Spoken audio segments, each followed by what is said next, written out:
Our eyes are always pointed at things we are interested in, approaching, or investigating, or looking for, or having. We must see, but to see we must aim. So we are always aiming. Our minds are built on the hunting and gathering platforms of our bodies. To hunt is to specify a target, track it, and throw at it. To gather is to specify and to grasp. We fling stones and spears and boomerangs. We toss balls through hoops and hit pucks into nets and curl carved granite rocks down to ice onto horizontal bullseyes. We launch projectiles at targets with bows, guns, rifles, and rockets. We hurl insults, launch plans, and pitch ideas. We succeed when we score a goal or hit a target. We fail or sin when we do not. We cannot navigate without something to aim at, and while we are in this world, we must always navigate. We are always and simultaneously at point A, moving towards point B. We always encounter the world in a state of insufficiency and seek its correction. We can imagine new ways and things could be set right and improved, even if we have everything we thought we ever needed. Even when satisfied temporarily, we remain curious. We live within a framework that defines the present as eternally lacking and the future as eternally better. If we did not see things this way, we would not act at all. We wouldn't be able to see because to see we must focus, and to focus we must pick on one thing above all else on which to focus. Now your trajectory is heavenward. That makes you hopeful. Even a man on a sinking ship can be happy when he clambers aboard a lifeboat, and who knows where he might go in the future. To journey happily, we may well be better than to arrive successfully. Ask and ye shall receive. Knock and the door will open. If you ask as if you want and knock as if you want to enter, you may be offered a chance to improve your life a little, a lot, completely, and with that improvement, some progress will be made in being itself. Compare yourself to who you were yesterday, not to who someone else is today. Morning, everyone, and welcome to the Sports Medicine broadcast. What you've just heard is a small bit of Dr. Jordan B. Peterson's rule number 4, compare yourself to who you were yesterday, not to who someone else is today, from the book 12 Rules of Life, An Antidote for Chaos. In the chapter, Dr. Peterson outlines the importance of both setting goals and not comparing yourself to others in a way to better prepare yourself for the chaos of life. One of the many aspects and building traits of a leader I have found is goal setting. And joining us today to cover the topic of goal setting and leadership is someone who is an expert in leadership building in the field of athletic training, Brandy Curie. Welcome, Brandy. Hi, thank you for having me today. Welcome, and welcome, Jeremy. Of course, glad to be back. And let me switch my camera. Glad to be back here with you, John, and Brandy, and I look forward to the conversation. And then I want to give a quick shout out to Cynthia Trankosko over at Atascocita High School. I met her, and she's like, "Oh, hey, you're Jeremy, the one that does the podcast stuff." So it was really cool to have that. And then also Patrick O'Haver was talking on the Den or the network, the NATA forums, and so he gave some comments there for me and John to help us improve as we continue here in the podcast and some of the things he liked. So thanks for listening, and then especially thanks for the feedback. So this is sportsmedicinebroadcast.com/leadership Currie, which is CURRIE. If you want to check the show notes or ways to get a hold of Brandy at the end, again, this is sportsmedicinebroadcast.com/leadership Currie, and then John's going to take it away. Awesome. Brandy, why don't you go ahead and tell us a little bit about yourself and your background? I am Brandy Curie. I am a professor and clinical education coordinator at a university in North Dakota. And I am also a member of the John Maxwell team, which means that I have had the privilege of spending time training and learning from John Maxwell and his team of other leaders that the mission is to grow and develop other people. So it's been quite a privilege. I've learned a lot from him, quite a couple of years of growth. So awesome. So, we talked about, obviously we open up the podcast today with talking about goals, and really, we had talked about this in the pre-show, and really the reason why we do goals and goal setting is really we're looking at growth in a personal level. And if we can only grow, we're only going to, well, if we can grow in a personal level, we're going to be better leaders. What are your thoughts on goals and goal setting? I encourage everybody to have some sort of goal to move forward, thing to work towards. I think the most important component of this, though, is, it's one thing to have a goal, but it's another thing completely to learn and experience and grow from the process of setting the goal and moving through. And I think that's an important distinction to make. If we're going to take the time to set goals, we need to take the time to get the learning, extract the learning from the process that we've just been involved in. Yeah, like Dr. Peterson said, it's part of the process. It's the journey, not the ending. And we always hear that too. It's part of the journey. It's part of the process. That's you may find the happiness, but that's really where you're going to grow. And it's not just from point A to point B. There's point C and D, and sometimes from D it goes to X and back to M. So, there is a process, there is a journey to that. When we talk about athletic training, what are types of goals that people can set if they want to be a leader? A leader within athletic training, or just a leader in general? Yeah. Leader in athletic training, and then we'll go back to the other one. I think, okay, so what's the plan? If you want to be involved, if you want to be a leader within athletic training, how are you going to do that? What steps are you taking? Are you getting yourself involved? Are you looking for opportunities to continually improve yourself? Are you making yourself a part of those experiences? John Maxwell will tell us you grow through what you go through. So if you're actually putting yourself into experiences that give you an opportunity to grow and learn, you're just developing yourself more as a leader. I think in athletic training, if you want to be a leader, the biggest thing is to get involved and to start to influence, start to have some influence over other people, because you're not a leader if you don't have followers. We had talked a little bit in the past about having intentionality into the plan. Mm-hmm. Can you talk a little bit about that? Leadership definitely starts with intentionality. If you read John's 15 Laws of Growth, the very first law is intentionality. Making a decision, a conscious decision to wake up every day and to grow. We can be placed into experiences every day, but if we don't take the time to learn from those experiences, it's just another day. It's just another thing that we've done. We have to be intentional about, okay, what happened? What am I learning from this? What's the process that occurred? Otherwise, you're just going through your day and doing stuff, but you're not taking anything away from it. What are some of the other 15 steps that John Maxwell touches on? Awareness is a big one. You have to be aware of where you are at and where you want to go. And that comes down to reflecting a little bit about yourself and being honest with yourself about what skills you do have, what maybe your areas of weakness are, what things you need to develop a little bit. The law of the rubber band is another big favorite of mine, because it basically says you have to stretch yourself if you want to continue to grow. The analogy is, if I have a rubber band just sitting on my desk, it's useless. It does nothing. But when we wrap that rubber band around something and stretch it, now it's serving its purpose. And the same is for us as well.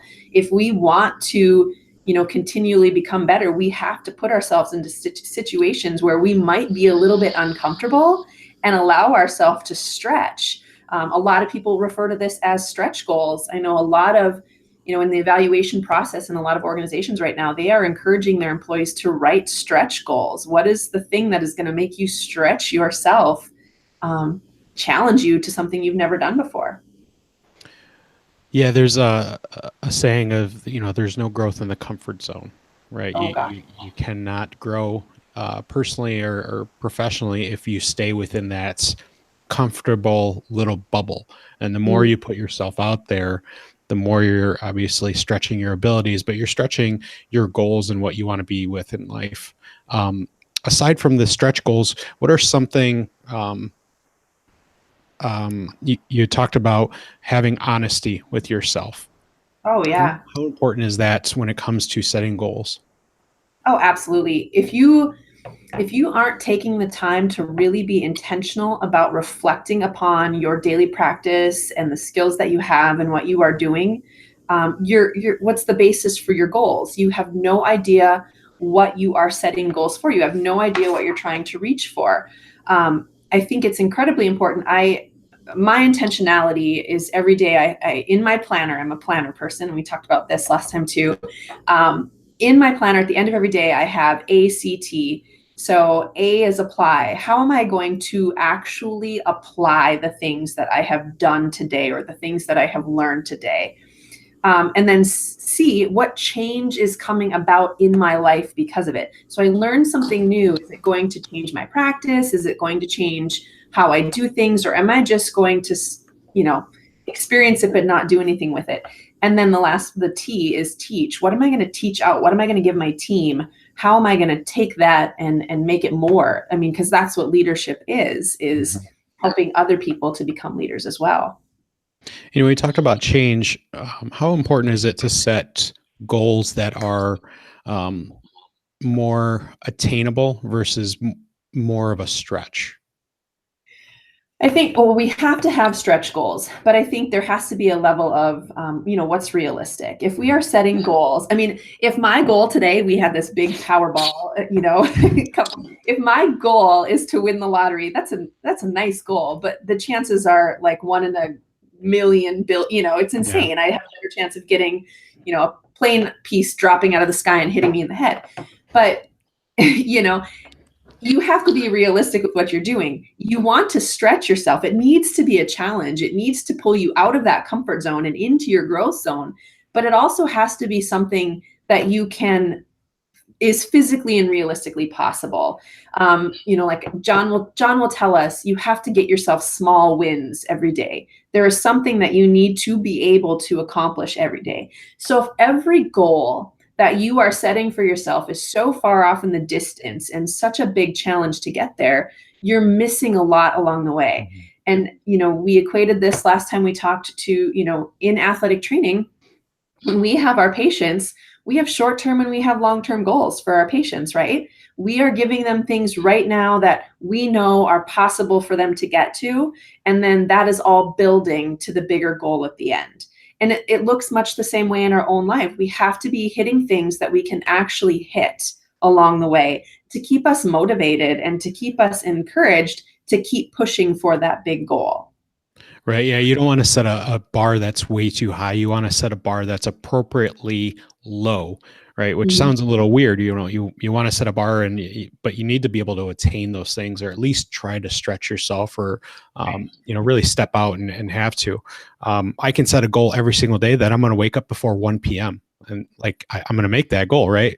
But that's not a hard goal. Like if I set a goal that says I'm going to wake up at, 6 o'clock every morning, I may have trouble with that. But if I'm reaching that goal, or if I'm having trouble, at least it's something that I can work towards. I work with my interns every week and we talk about goals. If you set your weekly goal of, I'm going to pass the BOC this week. Well, what do we need to do to get there? Right? Like, what do we need to do to get to that big goal? Like, that's a great goal to have towards the end of a semester or end of a month. But you need to set little goals and short-term goals, like you had stated, to get to those things. Like I think I've said it in the past too. I'm not going to go out and set a goal for next week that I'm going to climb Mount Everest. Right. Maybe I go for a run first. Maybe I buy boots first. Right? Yeah. Those are small-term goals that will help me reach my larger, the very big stretch goal of something grandiose. So I know, Jeremy, you talked a little bit about who is it? General McRaven's book on Make Your Bed. It's the small little things that you do every day that potentially can lead up and add up to that big goal you have in the future. I have a goal every day for myself, a personal goal, to read 60 minutes a day. Very few days can I find a chunk of 60 minutes to just sit down and read. But if I look through my pockets of time, I might have 15 minutes here or 20 minutes there. if I can set my goals as to use those pockets of time, I will reach my 60 minutes a day of reading. But if I set my goal as just to read 60 minutes, if I don't have 60 minutes, which I don't have 60 minutes to sit in one place and read a book most of the time in the day. So I need to use those small goals to help me get there. Yeah. When you're talking about goals too, and you just kind of stated that little personal goal, how important is it to prioritize those goals? Oh, goodness. The Pareto principle, or the 80-20 principle, have you heard of that before? John preaches about it quite a lot. But 80% of our results come from 20% of our tasks. So if we look at the top just couple of things on our list, 80% of our results come from that. So I do think it is incredibly important to prioritize, because the most results are coming from that top one or two thing. If you're not prioritizing, you could be spending a lot of time working in those areas where you're only going to get the 20% of your results. Mm-hmm. And I guess for me, I would much rather use my time more effectively, work on the big things, and go from there. I spoke with a client last night about this. There's a book called Eat the Frog, or Eat That Frog, or something like that. And the whole premise is, the frog is that one thing that you just are dreading and you don't want to do. And the thing is, get up in the morning and get that frog out of the way, get it done, and then you can move about your day, because that's the big thing. But we work so much in opposite, right? Mm-hmm. If we've got this big daunting task, we find a way to do any little thing that we can beforehand before we tackle that. And we shouldn't. We should be tackling that frog first, get it out of the way. The most productivity, the most results come out of that. And then we can move to all of those other little things. We talked about tackling the frog and prioritizing. Do you, when it goes to goal setting, and to go back to prioritizing, do you write down those priorities and how you're going to attack those? I do.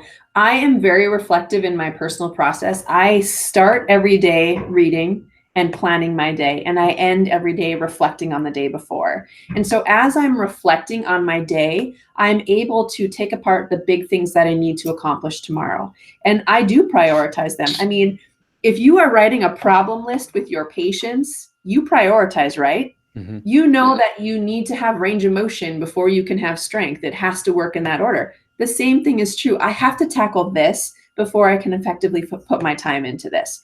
And so, prioritizing what's important, what's going to give me the biggest return on my investment right now, what's going to give me the biggest impact. That's where I need to be spending my time. Brandy, you mentioned in the last time when we had the audio issues that you created your own custom journal. Yes. But I know that like John Lee Dumas has the Freedom Journal, or Jocko and Leaf have the Discipline Equals Freedom Journal. Is there a tool that helps you, or is it just like a regular old, $1.50 Mead notebook from Walmart that helps you see your overall goals and then work from there on accomplishing and breaking those down daily? It's individual. So I have people who carry around a little pen. I have people who use your phone. I use my planner religiously. And like you said, I have designed. So if you look at this page, I don't know if you can see this, but that's my big ideas page. That's my big work every day. What are the big ideas that I'm having? And then my next page is my thoughts and creativity. What is coming out of those big ideas? You can pick any planner you want to. Happy Planner is a very common one. There's so many out there.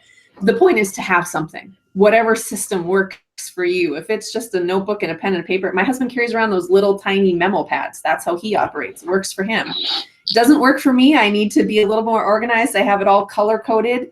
But the point is, find your system and get your process.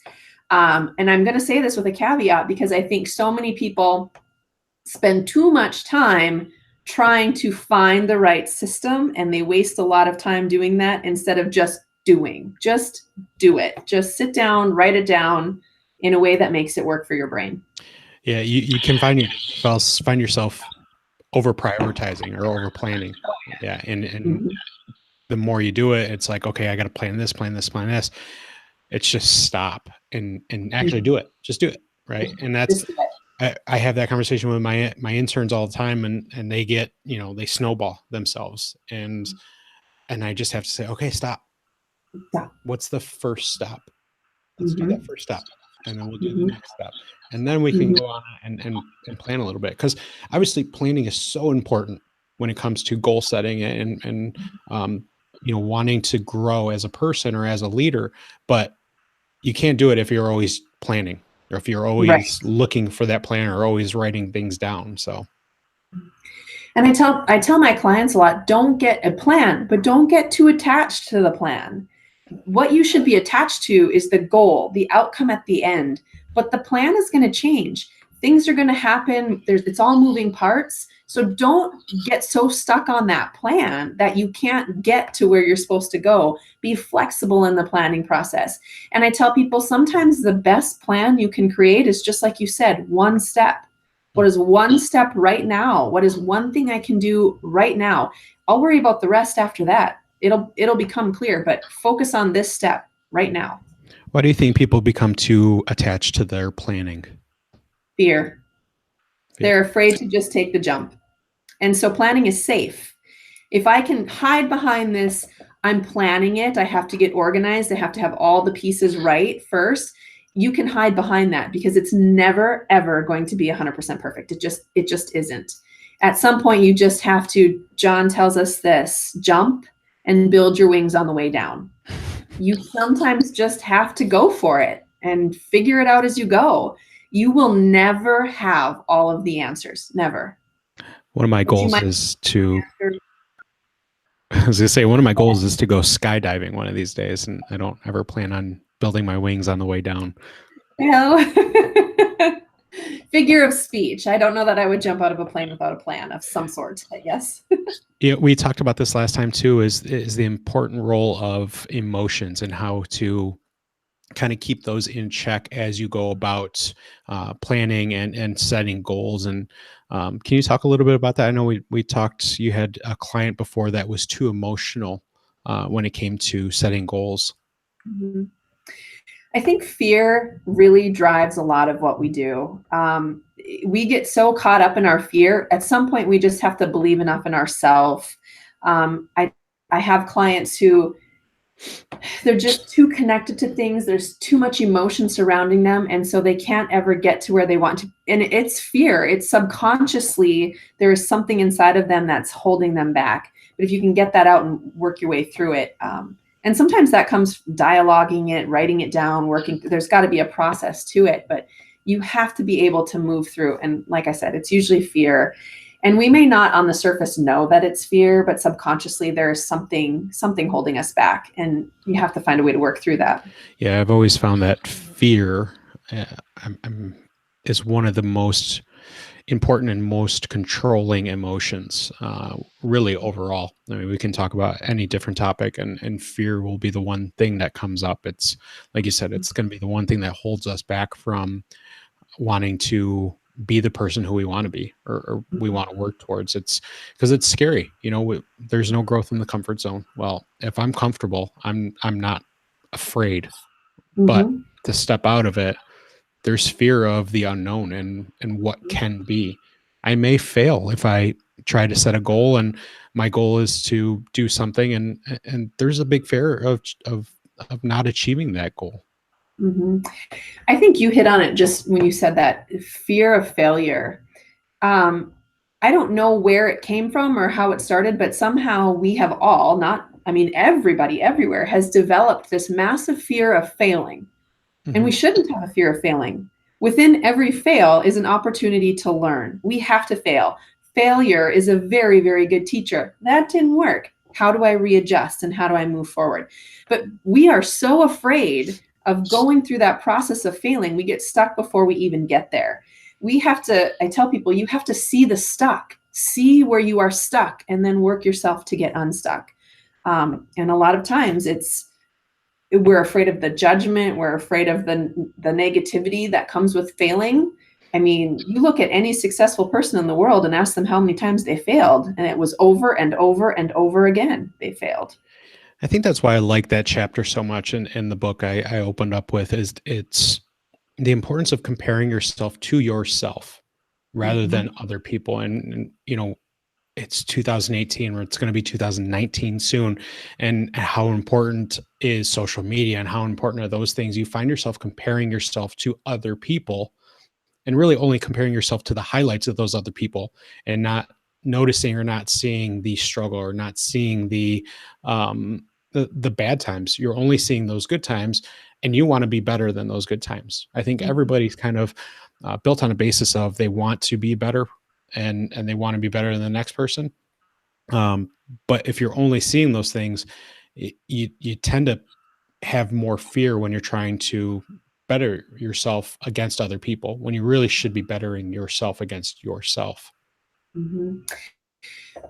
This is a huge component of what I talk about, the finite versus the infinite game. And we have to determine, what game are we playing? Are we playing an infinite game or are we playing a finite game?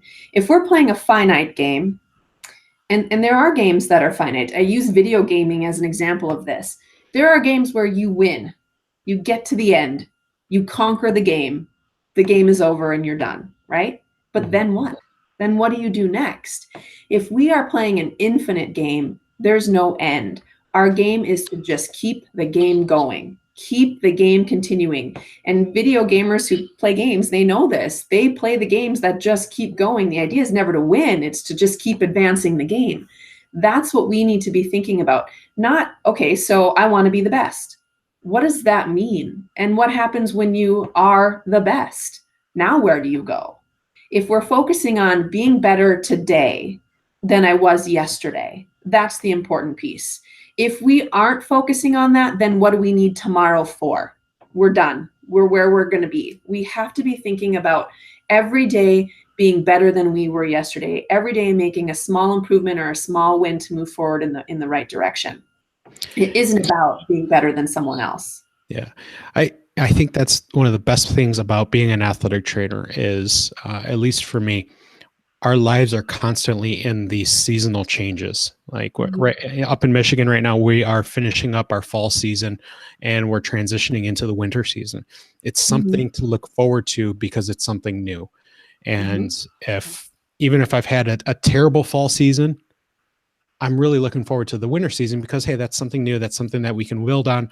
We're in the process right now of trying to change culture within our high school, and I'm really excited about that because and if I look at the potential for the winter season here and look at how the fall season went, didn't go that great for us in the fall. But if I have a chance to look forward at that next game or that next season, it's scary, right? But at the same time, there's a chance for growth, and I'm really excited about that. And that's, like I said, one of the best things I love about athletic training.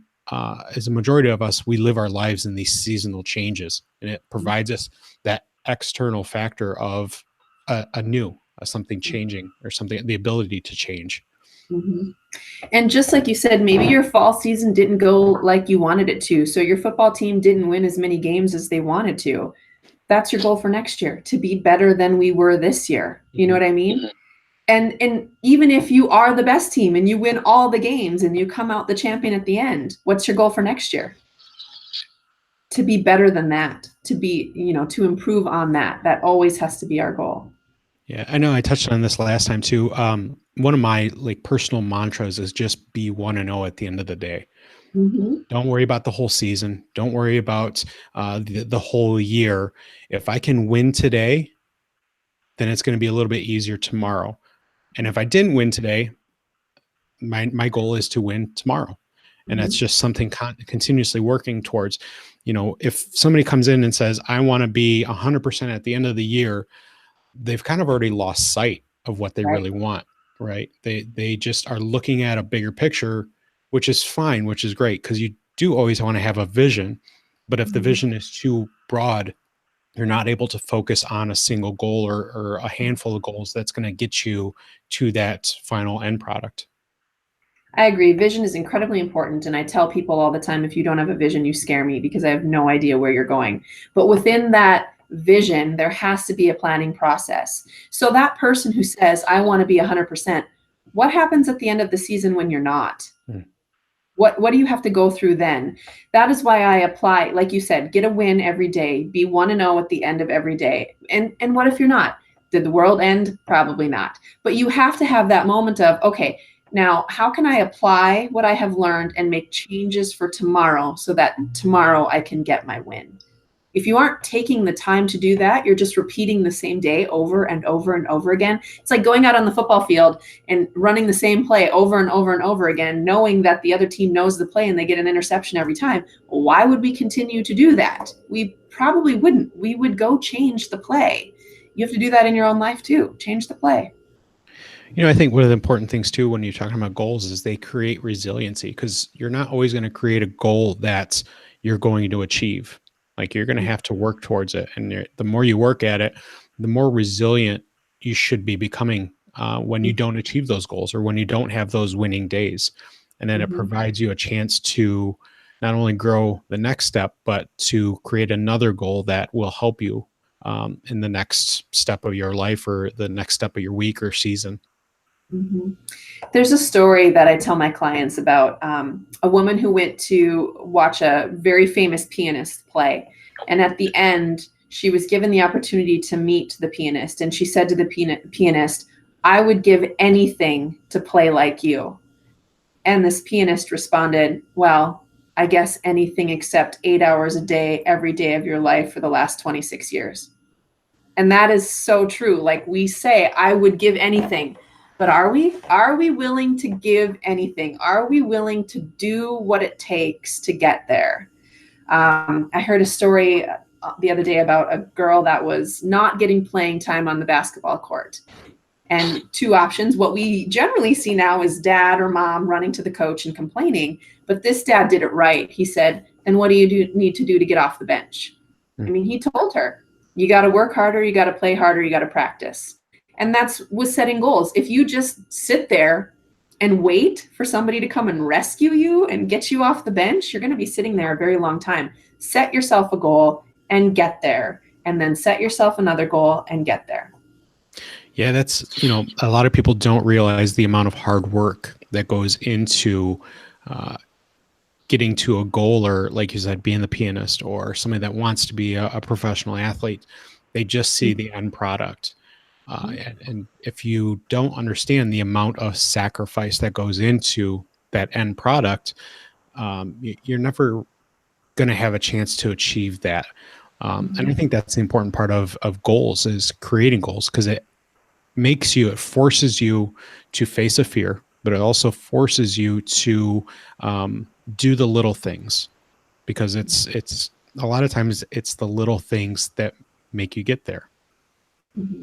It is very easy for all of us to turn on our TV and see someone being very successful on the field, on the court, on the ski slope, whatever it might be. And we get that snapshot of where they are right now. And we think, gosh, they're super lucky. And at the end of the day, it isn't about luck. And every single one of those people will tell you it took some doing to get here. They aren't going to just say, I just showed up. I showed up and I became Michael Phelps. No, you didn't. You showed up every day and you worked your butt off and you became Michael Phelps.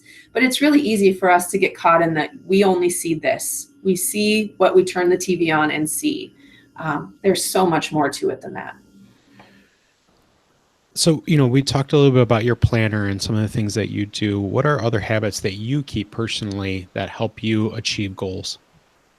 I am definitely a growth mindset. Every day I have to grow. And so I use my planner to help me with that. I have spaces built into it for morning. I read every morning, and then I, think about my big thing. My why statement is to add value to the lives of others so that they can go add value to the lives of others and do what they're supposed to do. And so that's a big part of my morning intention, is to sit down and figure out, what am I going to do today to add value to the lives of others? And sometimes people misinterpret this and think that I've got some big grand plan every day. Sometimes it's just, for example, yesterday, I had a student hand in a test, and he said to me, "Brandy, I guarantee you I got the lowest score in the class on this test." And I said, "Well, what would make you think that?" And he said, "I don't know if athletic training is right for me." That was a huge moment for me. Sit down. Let's talk. And he went on to tell me about what I really want out of my life is to build tables and to carve with wood. And I'm like, well, why can't you do that? And that was when we got done, he gave me a big hug and he said, no one has ever talked to me like that before. I added so much value to that kid's life that day. It wasn't planned. It just sort of organically happened. But every day I make a point to do something like that, where I add value to the lives of others. And then at the end of the day, I always end with my reflection. I got to sit down and figure out, what did I do today? Where do I need to grow? How do I need to change? If I'm not doing that and I'm just repeating the same steps over and over and over every day, it's not worth it. And then, like I said, I got to read 60 minutes every day. I got to read something new. I have 4 books always in front of me that I'm working on and trying to work through. What are you currently reading right now? I can show you what I'm reading. Building a Story Brand, the marketing book, Change Anything, and Crucial Confrontations. Like I said, 4 books in front of me at any time. Wow. We talk about your evening reflection, or your reflection at the end of the day. Is there gratitude built into that reflection as you go through your goal setting? Daily gratitude. At the bottom of every day in my planner, it says just that, daily gratitude. What am I thankful for today? Yesterday, I was really thankful for that opportunity to sit down and talk to that student. And why? I'm thankful that I get to speak here and share what I love. And why is gratitude important in the goal setting process? Man, we got to be thankful. We woke up every day with a gift to be here, right? And be thankful for that. And if we get into this frame of mind that the world just sort of owes us and we don't owe the world anything, it's definitely not a growth mindset. We are stuck. We are not going anywhere. Gratitude is incredibly important. Do you have a definition of a leader? Yes. Leadership is influence, nothing more and nothing less. Leadership is influence. And I think I speak a lot to athletic trainers about leadership. And what I hear all the time is, well, we're not leaders. We have no one to lead because we work by ourselves. I'm the only athletic trainer in my school. My response is, well, the first person you should always be leading is yourself. And my second response is, do you have opportunity within your day to influence other people? Are you influencing the athletes around you? Are you influencing your patients? Are you influencing parents? Are you influencing coaches? If the answer to any of that is yes, you are a leader. You are influencing people on a daily basis. Yeah, when I started researching a lot of this stuff, and when I really started going down this path of leadership potential and leadership building, that was the hard part around it. Like, why am I reading a book like this? I'm not a leader. I'm not in a leadership position. I don't have a leadership title. And then the more I read it, I realized that, yes, I need to be a better leader to myself. And the better I'm a leader of myself, the better I can handle my things, the better I can create goals for growth within myself, the more I can influence other people. Like you had said, your big goal is to influence people every day. And that became one of mine too, as I run a internship through Central Michigan, and I wanted to influence our practice and our profession by helping interns. Mm-hmm. And I think that's always been in the back of my head. But then I realized, okay, once I'm able to lead myself, I'm going to be a better practitioner, but I'm also going to be a better leader for interns, and I'm going to be a better mentor for people as they go through their profession. And I keep contact with a lot of them. But that's one of the things that keeps me going every single day. It's because I've taken those steps to be a leader within myself. I've become a leader amongst them. And then it's kind of snowballed more into being, a mentor and doing more things around my state, or doing more things like this podcast here, because I'm going to affect our profession a little bit every single day, whether it's something small or whether it's something hopefully big like this. Yeah. Leadership of yourself. First step. If you have no one in your office to lead, Doesn't matter. It does not mean that leadership is not for you. You have to start with yourself. So what are your daily intents? What's your plan? What are the goals you are going to set to allow yourself to become better and to become a better leader? Yeah, and that's part of it too. Is if you want to be a leader, you have to have a goal, right? Mhm. And that's why we brought this together today, is to have this podcast. Is it's so important to have a goal. It's so important to have a vision, because if you really don't, like you said, that really scares me, right? You know, Mhm. if you don't have a vision or a goal, what is it that you're doing, and why are you doing it? Mhm. You're unpredictable.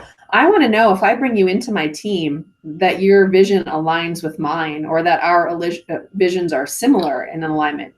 If your vision is out for you and not for the bigger picture, we might not work out so well together. Mhm. So I got to know what your vision is. Yeah, and we talked about that too, is the importance of team building. And Mhm. yeah, we may be alone in our athletic training room, but we have a team, whether we know it or Yes. not. We are working with other people, parents, coaches, students, administrators, doctors. I mean, that's Mhm. 5 I just named off right there. How many other people in your community are Exactly. actually relying on you, whether you know it or not, to be the Mhm. leader? Mhm. Absolutely. Every day, athletic trainers are in a position to influence other people. Every day, athletic trainers are in a position to be a leader. I just don't think we recognize it for what it is all the time. It is leadership. Mhm. That's what it is. When that community member comes up and talks to you and says, "Tell me what you're doing here," and you tell your story, you have just been a leader in the profession. And you probably aren't recognizing it as that, but that's what it is. And the good thing is, once you start doing those things, you start hearing back from other Mhm. people in the community, and our community is very densely populated. But when I hear back from a parent that the reason my son or daughter goes to John is because X, Y, and Z, but Mhm. really what they're saying is, I trust him. Exactly. And the only reason that they've trust me is because I am doing the right things, hopefully doing the right things as a leader, um, to influence those people and to care for those people. I think every athletic trainer, their goal is to provide care and provide the best care for their student athletes. That's a small goal. I think that's a goal for everybody. But if you're able to work towards that goal, you're going to build trust within your community and the people you work around, and be a better leader at the end of it. Mhm. And that is intentionality. If you wake up every day and say, "I want to be the best athletic trainer I can be today," that's your intentionality. That's how you set your day forth. That should guide then every decision after that. Is what I'm doing right now in alignment with me being the best athletic trainer I can be today? I mean, we all have crappy days, right? We all have crappy days. And there are days you would rather just slam the door than let another coach come in or let another patient come in. But is that in alignment with what my goal of being the best athletic trainer I can be today is? Probably not. And if it's not, maybe I need to change. Maybe I need to change my focus. One of the things I learned kind of growing up was the importance of mission statements. Do you do any mission statement building with people, with your Yeah. clients? Yes, I do. All of my clients go through a process with me. I call it the why summit, where we figure out what is your why. I am a faithful person, and so I believe that we are all on this planet for God put us here for a reason. And so we got to just figure out what that is. And sometimes that's the fun part, is figuring out what it is. And I spend a lot of time with clients helping them dive through that. I work with a lot of people on, forming business plans, and I had a client the other night and I got a message from him the next day. He's like, "I have never thought about myself in that way." I start clients by having them tell me stories of pride. When were they the most proud? And I work through that, what they're saying, and try to dissect the themes.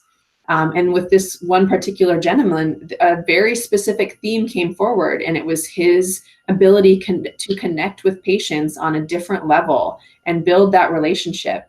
And when I said that to him, he was like, "Oh, okay, okay." But the next day I got this message like, "I have never thought about myself like that before. You are totally changing my perspective on how I move forward."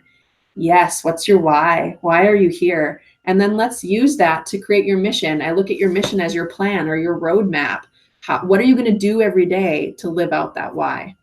And that's so important too, to have humility when you're creating those things. We touched on this in the beginning, to being honest with ourselves. But the more humble you are, the more humility you have, the more of a chance for growth you're going to have when you start setting those goals. Because if you're honest, if you're humble, if you start realizing those things, there's just a bigger pathway for you to achieve those goals. Why do it if we're not going to be honest in the process? Hmm. We all are booked every minute of every day. So if we're going to spend some time doing something, why not do it right? I mean, I say this to my kids. If you're going to spend time in the bathroom pretending to run water on your toothbrush, why not just brush your teeth? You know what I mean? You're already there. You're already doing it. Same thing is here. If you are going to spend the time to pretend to think about this stuff, why not actually go through the process? That's very important. If you're going to put the work in, just do it. Just do it. Yeah. Yeah.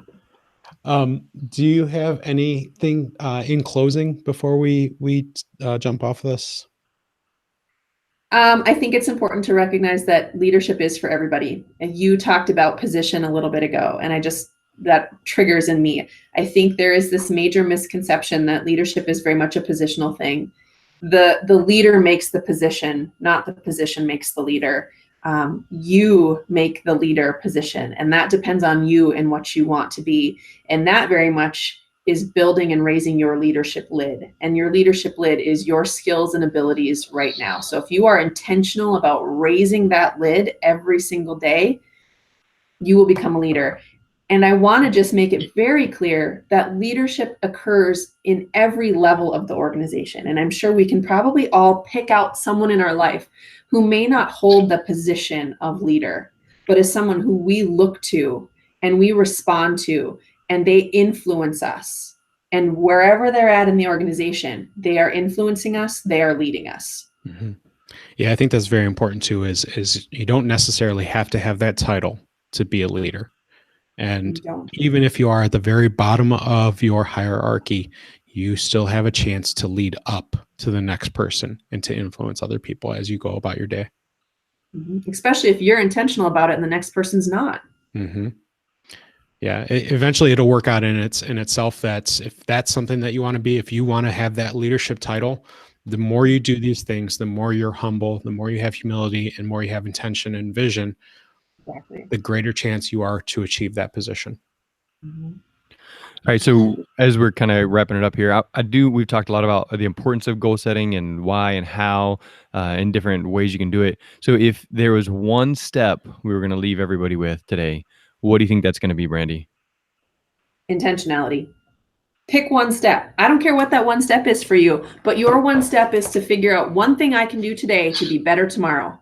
If that is pick up a book and read it, that's your step. If that is get myself a planner and try planning something, then do that. If that is talk to a mentor, then that's what it is. But each person needs to find their one step that they're going to do right now. There you go. So if you walk away from today, be intentional. Are we getting some echo? Be intentional. Yeah. All right. So you guys continue.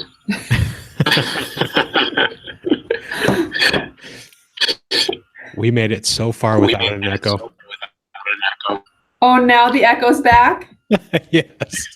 Oh, no.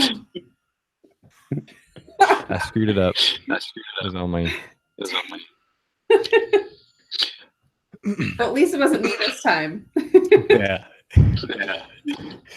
So, in closing, one of the things I wanted to do with every podcast, what I like doing every podcast, is to have a closing gratitude.